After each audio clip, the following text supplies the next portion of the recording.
CM Revanth Reddy మంత్రులు మేడారం చేరుకున్నారు. Cabinet భేటీ ఉండటంతో శాఖల ఉన్నతాధికారులు మేడారం వచ్చారు. 6:30 వరకు కేబినెట్ భేటీ జరగనుంది. కాసేపట్లో కేబినెట్ భేటీ జరగనుంది. ఆ తర్వాత మేడారంలో అభివృద్ధి పనులు పరిశీలించనున్నారు సీఎం రేవంత్. ఇవాళ రాత్రి హరిత హోటల్లోనే సీఎం మంత్రులు బస చేయనున్నారు. రేపు ఉదయం పునర్నిర్మాణం చేసిన గద్దెలు ప్రారంభించనున్నారు. రైటిక డీటెయిల్స్ కృష్ణమోహన్ అందిస్తారు. చెప్పండి కృష్ణమోహన్, సీఎం మంత్రుల మేడారం టూర్ పై అప్డేట్స్ ఏంటి?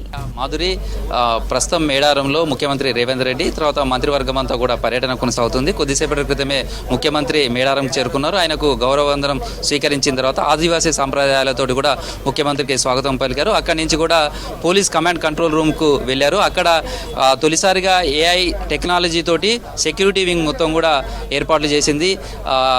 దానికి సంబంధించినటువంటి విజన్ కావచ్చు లేదా ఆ టెక్నాలజీ తోటి ఏ విధంగా పోలీస్ డిపార్ట్మెంటు ఈసారి మేడారం జాతర నిర్వహించబోతుంది, సెక్యూరిటీ పరమైనటువంటి అంశాలు కావచ్చు, ప్రధానంగా ట్రాఫిక్ లాంటి సమస్యలు ఏర్పడడం, తర్వాత కుటుంబ సమేతంగా వచ్చే మేడారం జాతరకు సంబంధించి పిల్లలు తప్పిపోవడం అలాంటి కొన్ని సంఘటనల నేపథ్యంలో ఈసారి ఏ టెక్నాలజీని ఈ సెక్యూరిటీ వింగ్లోకి తీసుకున్నారు. దీంతో ఏ విధంగా మేడారంకు సంబంధించినటువంటి భద్రత నిర్వహించబోతున్నారు అనేది కూడా అక్కడ ఉన్నటువంటి ఎస్పీ ఇతర అధికారులు కూడా ముఖ్యమంత్రి రేవంత్ రెడ్డికి వివరించారు. అక్కడి నుంచి బయలుదేరి మరికొద్దిసేపట్లోనే మనం ప్రస్తుతం ఉన్నటువంటి హరిత కాకతీయకు వస్తారు. మేడారంకు సంబంధించినటువంటి ఇక్కడి నుంచే ఒక కీలకమైనటువంటి ఘట్టం ఇక్కడ ఆవిష్కరించబోతున్నారు. ఎందుకంటే ఇప్పటి వరకు సెక్రటేరియట్కు పరిమితమైనటువంటి కేబినెట్ సమావేశాన్ని రాష్ట్రంలోనే తొలిసారి మేడారం వేదికగా ఆయన కేబినెట్ సమావేశం నిర్వహించబోతున్నారు. ఈ సమావేశంలో అనేక కీలకమైనటువంటి అంశాలపైన కూడా కేబినెట్ సమావేశంలో చర్చించబోతున్నారు.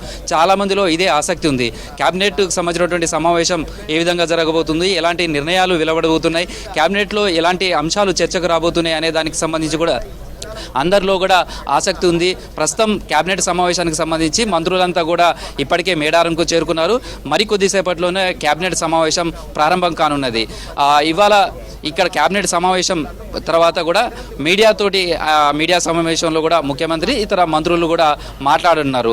అయితే ఈ కేబినెట్ సమావేశంలో సంబంధించి కూడా కొన్ని కీలకమైనటువంటి అంశాల మీద చర్చ జరగబోతున్నట్టుగా తెలుస్తుంది. ప్రధానంగా ములుగు జిల్లాకు సంబంధించి గోదావరి ఇక్కడే ఉంటుంది. గోదావరి పరివాహ ప్రాంతమైనప్పటికీ కూడా ఇక్కడ దేవాదుల ప్రాజెక్టు ఉంది. దేవాదుల ప్రాజెక్టు ద్వారా ఇతర ప్రాంతాలకు సాగునీరు అందుతున్నప్పటికీ కూడా ములుగు లాంటి ప్రాంతాలకు, ఏటునాగారం ప్రాంతాలకు కనీసం సాగునీరు వచ్చే పరిస్థితి లేదు. దీంతో మేడారంకు సంబంధించినటువంటి ప్రాంతాల నుంచి అలాంటి ఒక నిర్ణయం రాబోతుందని తెలుస్తుంది. మేడారం నుంచి జరిగేటువంటి సాగునీటి ప్రాజెక్టుల చర్చ కూడా జరగబోతుందనేది తెలుస్తుంది. ప్రధానంగా ములుగు ప్రాంతానికి సంబంధించినటువంటి కావచ్చు, అదేవిధంగా తాడ్వాయి జిల్లాకు సంబంధించి ఇక్కడ సాగునీరు అందించే విధంగా, అదేవిధంగా దేవాదులకు సంబంధించినటువంటి థర్డ్ ఫేజ్ పనులు పెండింగ్లో ఉన్నాయి. వాటికి సంబంధించినటువంటి నిధులను కూడా ఇక్కడి నుంచి మంజూరు చేయడం, అలాంటి అంశాల మీద కూడా చర్చ జరిగే అవకాశం ఉందనేది ప్రాథమికంగా తెలుస్తుంది. సేమ్ టైంలో ఇక్కడ జిల్లాలకు సంబంధించినటువంటి పునర్విభజన ఉంది. జిల్లాల పునర్విభజనకు సంబంధించి కూడా చాలా అంశాలు అపష్కృతంగా ఉండడం, తర్వాత జిల్లాలకు సంబంధించి ఒక్కొక్క నియోజకవర్గం 3-4 జిల్లాల పరిధిలో ఒక నియోజకవర్గం ఉండడంతో అభివృద్ధికి సంబంధించినటువంటి అంశాలు కాన్సన్ట్రేషన్ చేయడం ఆ ఎమ్మెల్యేలకు కావచ్చు, కలెక్టర్లకు కూడా ఇబ్బందిగా మారడం, వీటన్నిటి మీద కూడా అనేక సార్లు ప్రభుత్వం దృష్టికి కూడా ప్రజలు తీసుకువెళ్లారు, ప్రజాప్రతినిధులు కూడా తీసుకువెళ్లారు. ప్రజల అభిష్టం కూడా అదే అంశాన్ని చాలా సందర్భాల్లో వ్యక్తమైన నేపథ్యంలో ముఖ్యమంత్రి ఈ అంశం మీద కూడా ఈ కేబినెట్లో ఒక చర్చ జరగబోతుంది. సేమ్ టైంలో ఈ పునర్విభజనకు సంబంధించినటువంటి మార్పులు చేర్పులకు సంబంధించి ఒక కమిటీని కూడా ఫామ్ చేసే అవకాశం ఉంది. దానికి సంబంధించి మేడారం కేబినెట్ సమావేశంలోనే ఒక నిర్ణయం వెలువడబోతున్నట్టుగా తెలుస్తుంది.